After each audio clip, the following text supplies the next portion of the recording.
Jadi hukumnya Allah itu ada dua. Ada hukum itu lugu dan ini bagus. Makanya saya itu kenangan saya terbaik dalam membela Allah dan Rasul. Saya ulang lagi, kenangan saya terbaik dalam membela Allah dan Rasul itu masalah faraid. Dulu mungkin banyak yang ingat lah ketika tahun berapa lupa saya. Tapi ada seorang menteri dan pakar Islam menggulirkan isu hak waris itu sama, lelaki dan perempuan sama. Alasannya karena perempuan sekarang kerja. Jadi gara-gara kesamaan gender kemudian mereka ingin bagi waris itu apa? Sama lidzakari mislu hadzil unsayain itu ditentang. Gerakan itu pernah menguat, termasuk yang bisa dengan tanda kutip bisa menghentikan gerakan itu termasuk itu saya. Yang punya pikiran gitu tak parani, tak tantang begini, saya bilang gini. Anda ngomong ini itu karena pinter apa karena tren? Tak tanya. Ya karena pinter. Saya ini kan orangnya keren, punya kepangkatan jos lah. Ya kepangkatan jos, kepangkatan dunia, mesti nak cara pangeran bojos ora ya ora. Cara ukuran dunia itu jos lah. Tak tanya, saya itu Pak, termasuk yang setuju gerakan kesamaan gender. Dulu kan lelaki perempuan itu beda sekali karena lelaki kerja perempuan tidak. Sekarang sama-sama kerja maka warisnya harus sama. Terus saya tanya gini, lalu penyebab warisan itu kerja apa lelaki? Dia jawab kerja. Dia nggak ngerti kalau ngadepin saya. Saya ini kan orang alim yang biasa belajar mantek. Dia ini roh nak aku ngalim. Sembrono ya jadi ini. Ketika tak tanya gini, lalu misalnya saya punya anak, yang anak saya putri itu direktur BUMN atau direktur bank atau direktur PT besar. Kemudian anak lelaki saya idiot, goblok. Warisannya dikasihkan siapa? Kalau kerja adalah alasan dapat warisan, berarti anak saya perempuan itu yang dapat warisan dong. Anak saya lelaki kan idiot, nggak kerja. Lalu warisan itu berdasar prestasi apa empati? Kalau berdasar prestasi malah Anda ini aneh. Sudah kerja direktur BUMN hanya karena dia kerja, dia dapat warisan. Karena Anda bilang asbabul irsi adalah kerja. Kalau saya bilang karena empati, saya juga gak fair. Yang kerja juga butuh modal gak saya warisi, tapi yang idiot tak warisi karena warisan berdasar empati. Lalu Anda milih mana?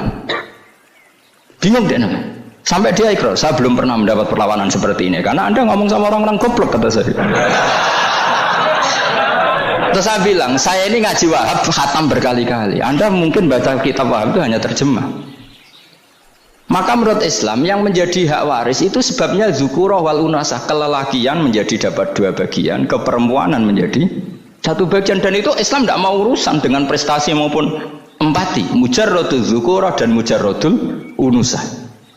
Sehingga dengan seperti ini tuh Islam nggak ribet. Coba kalau kamu pakai ilatul hukmi, pakai cara berpikir logika, malah ruwet. Karena tadi, kalau kesamaan gender itu karena perempuan kerja, lalu misalnya yang lelaki idiot misalnya atau pengangguran, warisan kamu kasihkan siapa? Kalau kerja itu menjadi alasan hukum, kamu kasihkan yang perempuan kan? Aneh nggak? Yang sudah kerja malah kamu kasih warisan, yang nganggur enggak? Berarti berdasar prestasi atau berdasar empati. Kalau kamu dapat warisan, idiot dulu dong. Idiot dulu, goblok dulu, kecelakaan dulu, baru dapat warisan karena dapat empati. Yang sudah PNS nggak perlu dapat warisan karena sudah juga ruwet. Fikih seperti ini ruwet nggak? Ruwet. Nah, kata Imam Haromen gurunya Ghazali, agama itu kadang dinuna dinul ajais. Kita ikut yang lugu saja. Allah bilang lelaki dapat dua bagian dari perempuan, ya lelaki ya yang punya alat kelamin, penis. Perempuan yang punya farji, ya sudah gitu aja, gak usah ruwet-ruwet. Kenapa begitu? Ya sudah seperti itu. Nanti lama-lama gini kalau diterusin. Ada seorang dokter fikih perempuan, dia menguasai fikih sholat.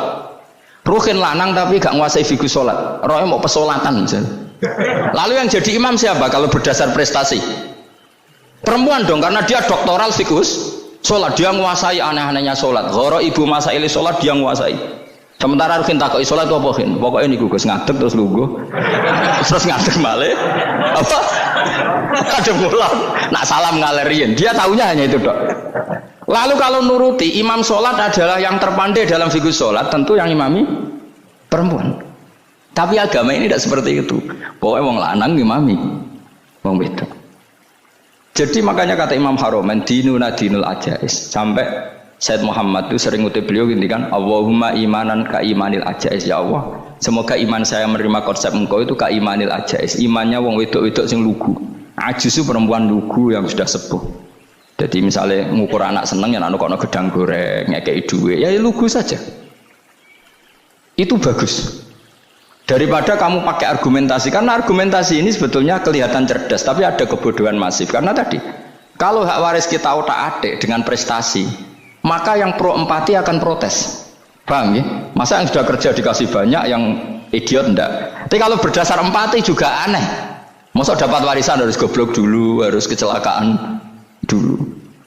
Maka Rasulullah pernah ngendikan ketika ditanya, lalu warisan untuk siapa ya Rasulullah? Nabi jawabnya lucu. Fali aula rojulin dakarin. Jadi Nabi sempat ngendikan kata rojul. Kemudian direvisi dakarin. Fali aula rojulin dakarin. Semua ulama ngendikan dakarin di sini adalah badal. Nabi ngendikan rojulin. Kemudian Nabi ingat kalau rojul itu identik dengan lelaki dewasa. Apa?